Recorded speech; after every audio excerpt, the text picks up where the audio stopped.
आऊज़ु बिल्लाहि मिनश्शैतानिर्रजीम बिस्मिल्लाहिर्रहमानिर्रहीम। एतराफ़ गुनाह और तलब तौबा के सिलसिले में हज़रत की दुआ। ऐ अल्लाह, मुझे 3 बातें तेरी बारगाह में सवाल करने से रोकती हैं और एक बात इस पर आमादा करती है जो बातें रोकती हैं। उनमें से एक ये है कि जिस अमर का तूने हुक्म दिया मैंने उसकी तामील में सुस्ती की। दूसरे ये कि जिस चीज़ से तूने मना किया उसकी तरफ तेज़ी से बढ़ा। तीसरे, जो नेमतें तूने मुझे अता की उनका शुक्रिया अदा करने में कोताही की। और जो बात मुझे सवाल करने की जुर्रत दिलाती है वो तेरा तफज़्ज़ुल व एहसान है जो तेरी तरफ रुजू होने वालों और हुस्न ज़न के साथ आने वालों के हमेशा शरीके हाल रहा है, क्योंकि तेरे तमाम एहसानात सिर्फ तेरे तफज़्ज़ुल की बिना पर हैं और तेरी हर नेमत बगैर किसी साबका इस्तेहकाक के है। अच्छा फिर ए मेरे माबूद, मैं तेरे दरवाज़ा अज़ो जलाल पर एक अबद मुतीय ज़लील की तरह खड़ा हुआ हूँ और शर्मिंदगी के साथ एक फ़कीर व मोहताज की हैसियत से सवाल करता हूँ, इस अमर का इकरार करते हुए कि तेरे एहसानात के वक्त तर्क मैसियत के अलावा और कोई अतात अज कबील हम्दो शुक्र ना कर सका और मैं किसी हालत में तेरे इनाम व एहसान से खाली ना रहा। तो क्या ए मेरे माबूद, ये बदआमालियों का इकरार तेरी बारगाह में मेरे लिए सूदमंद हो सकता है और वो बुराइयां जो मुझसे सरजद हुई हैं उनका एतराफ़ तेरे अजाब से निजात का बाइस करार पा सकता है, या ये कि तूने इस मुकाम पर मुझ पर गज़ब करने का फैसला कर लिया है और दुआ के वक्त अपनी नाराज़गी को मेरे लिए बरकरार रखा है। तू पाक व मुनज़्ज़ह है, मैं तेरी रहमत से मायूस नहीं हूँ,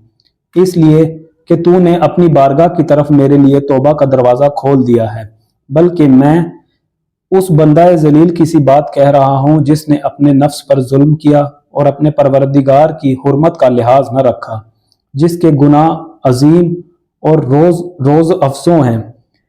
जिसकी जिंदगी के दिन गुजर गए और गुजरते जा रहे हैं, यहाँ तक कि जब उसने देखा कि मुद्दत अमल तमाम हो गई और उम्र अपनी आखिरी हद को पहुंच गई और ये यकीन हो गया कि अब तेरे यहाँ हजूर हाजिर हुए बगैर कोई चारा और तुझसे निकल भागने की कोई सूरत नहीं है, तो वो हमातन तेरी तरफ रुजू हुआ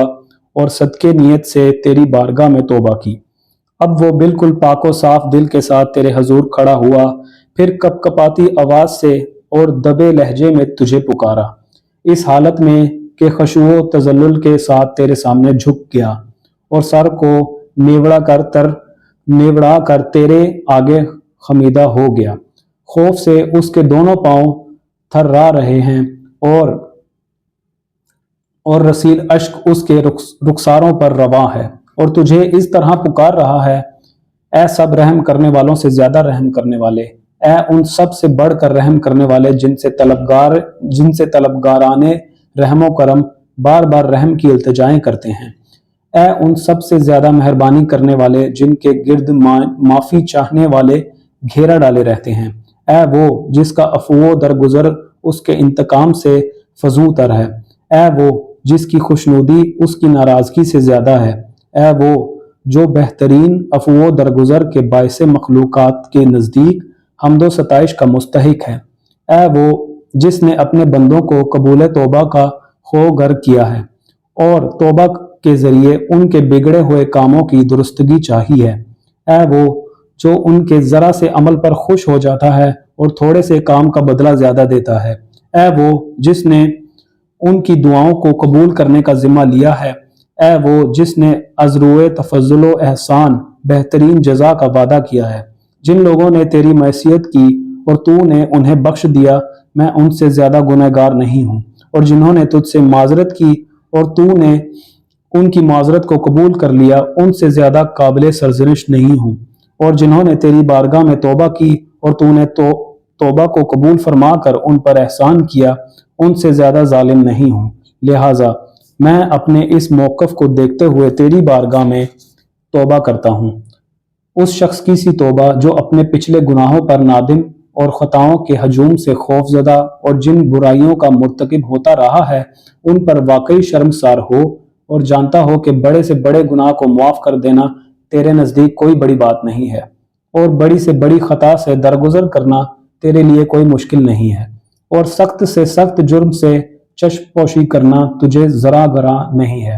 یقیناً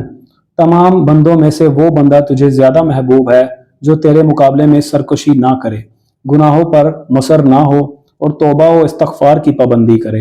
اور میں تیرے حضور غرور و سرکشی سے دستبردار ہوتا ہوں اور گناہوں پر اصرار سے تیرے دامن میں پناہ مانگتا ہوں، اور جہاں جہاں کوتاہی کی ہے اس کے لیے عفو و بخشش کا طلبگار ہوں، اور جن کاموں کے انجام دینے سے عاجز ہوں ان میں تجھ سے مدد کا خواستگار ہوں۔ اے اللہ، تو رحمت نازل فرما محمد اور ان کی آل پر، اور تیرے جو حقوق میرے ذمہ عائد ہوتے ہیں انہیں بخش دے، اور جس پاداش کا میں سزاوار ہوں اس سے معافی دے دے، اور مجھے اس عذاب سے پناہ دے جس سے گنہگار ہراساں ہیں، اس لیے کہ تو معاف کر دینے پر قادر ہے اور تجھ ہی سے مغفرت کی امید کی جا سکتی ہے، اور تو اس صفت عفو و درگزر میں معروف ہے، اور تیرے سوا حاجت کے پیش کرنے کی کوئی جگہ نہیں ہے، اور نہ تیرے علاوہ کوئی میرے گناہوں کا بخشنے والا ہے، حاشا وکلا کوئی اور بخشنے والا نہیں ہے، اور مجھے اپنے بارے میں ڈر ہے تو بس تیرا، اس لیے کہ تو ہی اس کا سزاوار ہے کہ تجھ سے ڈرا جائے، اور تو ہی اس کا اہل ہے کہ بخشش و آمرزش سے کام لے۔ تو محمد اور ان کی آل پر رحمت نازل فرما اور میری حاجت برلا اور میری مراد پوری کر، میرے گناہ بخش دے اور میرے دل کو خوف سے مطمئن کر دے، اس لیے کہ تو ہر چیز پر قدرت رکھتا ہے اور یہ کام تیرے لیے سہل و آسان ہے۔ میری دعا قبول فرما اے تمام جہان کے پروردگار۔